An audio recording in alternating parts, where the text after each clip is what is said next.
108 திவ்ய தேசத்தில் இன்று 9வது தலமான கபிஸ்தலம் பற்றிதான் பார்க்கப் போகிறோம். 2000 ஆண்டுகளுக்கு முன்னதாக கட்டப்பட்ட திருத்தலம் இது. திருமழிசை ஆழ்வாரால் பாடப்பட்ட ஸ்தலம். இது தஞ்சாவூருக்கு அருகே உள்ள பாபநாசத்தில் உள்ளது. இது கபிதலம் அல்லது கவித்தலம் என்றும் அழைக்கப்படுகிறது. மூலவர் கஜேந்திர வரதர், ஆதிமூல பெருமாள், கண்ணன். உற்சவர் செண்பகவல்லி தாயார். தல விருட்சம் மகிழம்பூ. தீர்த்தம் கஜேந்திர புஷ்கரணி கபில தீர்த்தம். இங்கு ஹனுமன் கஜேந்திர மோட்சத்தை காண வேண்டி தவம் இருந்ததால் கபிதலம் என்றும் இது அழைக்கப்படுகிறது. இந்த கஜேந்திர மோட்சம் என்னவென்று பார்க்கலாம். பாகவதத்தில் வரும் ஒரு சுவையான வரலாறு. இந்திரஜும்னன் என்ற பாண்டிய நாட்டு அரசன் ஒரு விஷ்ணு பக்தன்.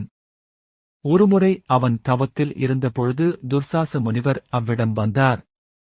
ஆனால் வந்திருப்பது துர்வாசர் என்று தெரிந்தும் இந்திரஜும்னன் அவரை உபசரிக்கவில்லை. ஆகவே துர்வாசருக்கு கோபம் வந்து நீ யானையாக பிறப்பாய் என்று சாபமிட்டார். துர்வாசரின் கோபத்தைக் கண்ட இந்திரஜும்னன் அவரிடம் மன்னிப்புக் கோரி சாப விமோசனம் கேட்டான். துர்சாசரும் அவன் மீது இரக்கம் கொண்டு, நீ யானையாக பிறந்தாலும் ஒரு முதலையானது உனது காலை பிடித்துக் கொள்ளும். அந்த சமயம் பெருமாள் வந்து உன்னை காப்பாற்றுவார். அக்கணமே நீ சாபம் நீங்கி முக்தியும் பெறுவாய் என்றார். சரி, அப்படி என்றால் முதலைக்கும் ஒரு கதை இருக்க வேண்டும் தானே?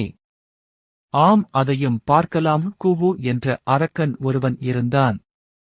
அவனுக்கு ஒரு பழக்கம் இருந்தது.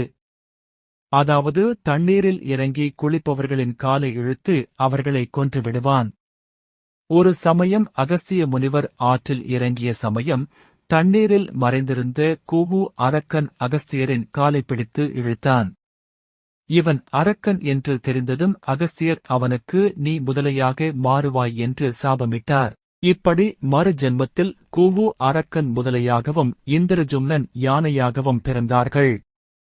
ஒரு சமயம் பெருமாளுக்கு சமர்ப்பிப்பதற்காக தாமரையை பறிக்க வந்த யானையின் காலை அங்கு காத்திருந்த முதலையானது பிடித்துக் கொண்டது. யானை முதலையின் வாயிலிருந்து விடுவிக்கப் பார்த்தது. இயலவில்லை.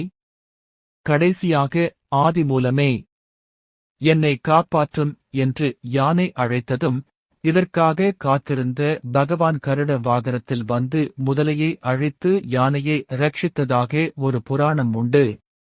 இது நடந்த இடமாக பீகார் மாநிலம் பக்சர் என்ற இடத்தில் சோன்பூர் என்ற ஊர் சொல்லப்படுகிறது. ஆனால்